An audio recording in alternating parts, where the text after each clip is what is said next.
Enchanted forest the adventure of Leo एक दफ़ा का जिक्र है कि पहाड़ों और जंगलों में घरे एक छोटे से गांव में लियो नाम का एक मुतजस्सिस और बहादुर लड़का रहता था।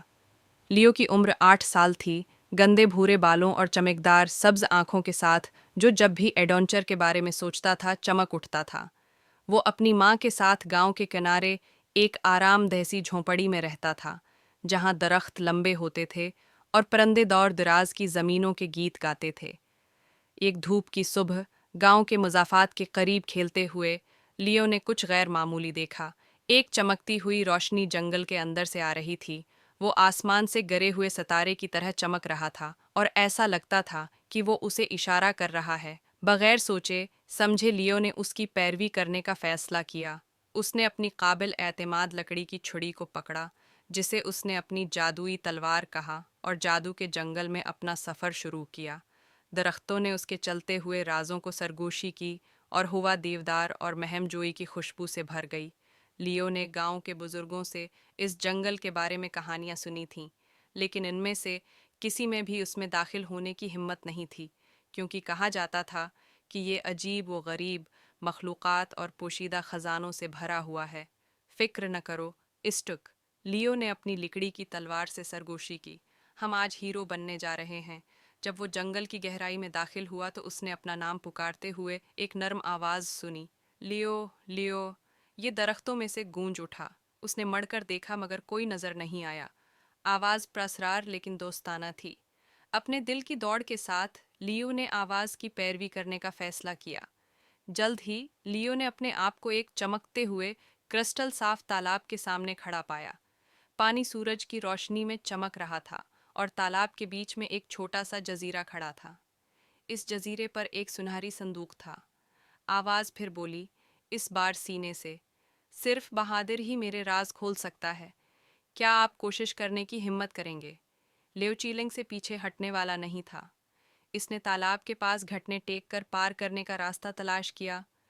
हैरत से उसके कदमों के नीचे नरमी से चमकते हुए पत्थर नजर आने लगे। हर कदम के साथ पत्थर जादुई तवानाई के साथ गंगना रहे थे। ये हम चलते हैं, लियो ने कहा, जब वो एहतियात से पत्थरों को पार करते हुए जजीरे पर पहुंचा। जब वो सीने तक पहुंचा तो लियो ने देखा कि इसमें कोई ताला नहीं है। उसकी सतह पर सिर्फ एक पहेली खद्दी हुई है। मैं बगैर परों के अड़ता हूँ, आंखों के बगैर रोता हूँ। जहाँ भी जाता हूँ इंधिरा मेरे पीछे आता है। मैं क्या हूँ? इसी लम्हे सीना खुल गया। अंदर सोने और जवाहरात की बजाय एक छोटा चमकता हुआ पत्थर था। जिस लम्हे लियो ने पत्थर को छुआ, इसने तवानाई में इजाफा महसूस किया। इसे लग रहा था कि उसके उर्द गर्द जंगल जिंदा हो गया है, और एक मुख्तसर लम्हे के लिए वो जानवरों, दरख्तों और यहाँ तक कि हुआ की आवाज़ें भी सुन सकता था। एक गर्म सुनहरी रोशनी ने लियो को घेर लिया और उसने दोबारा आवाज़ सुनी, तुम मुंतखब हो लियो। जादू के जंगल ने तुम्हें उसकी हिफाजत के लिए चुना है। पत्थर को महफूज रखें, और जब तुम्हें ज़रूरत होगी तो ये तुम्हारी रहनुमाई करेगा। लियो ने फ़ख्र से भरे दिल के साथ चमकते हुए पत्थर को अपनी जेब में डाल लिया। वो पहले से ज़्यादा मजबूत और बहादुर महसूस कर रहा था। जैसे ही लियो ने घर वापसी का सफ़र शुरू किया, रास्ता आसान लगता था और जंगल अब इतना प्रसरार महसूस नहीं होता था। दरख्त मुस्कुरा रहे थे और जानवर उसे एहतराम की निगाह से देखते थे। इसने न सिर्फ इस पहेली को हल किया था, बल्कि इसने एन्चेंटेड फॉरेस्ट का एतमाद भी हासिल किया था। जब वो गांव वापस हुआ तो उसने अपने घर वालों से मिलने का फैसला किया। आया तो इसकी माँ उसका इंतज़ार कर रही थी। लियो बमुश्किल अपने जोश व खरूश पर काबू पा सका, क्योंकि उसने उसे अपने नाकाबिल यकीन एडवेंचर के बारे में बताया। इसकी माँ ने उसे गले लगाते हुए कहा, तुम आज वाकई हीरो बन गए हो लियो।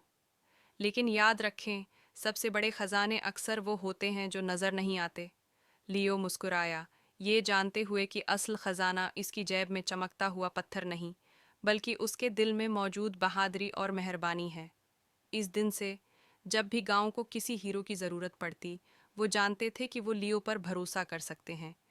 वो लड़का जिसने जादू के जंगल के राज खोल दिए थे, और इस तरह वो लड़का जिसने कभी महम जूई का ख्वाब देखा था, वो इस जंगल का मुहाफिज बन गया जिसने उसे एक बार बुलाया था। दी एंड।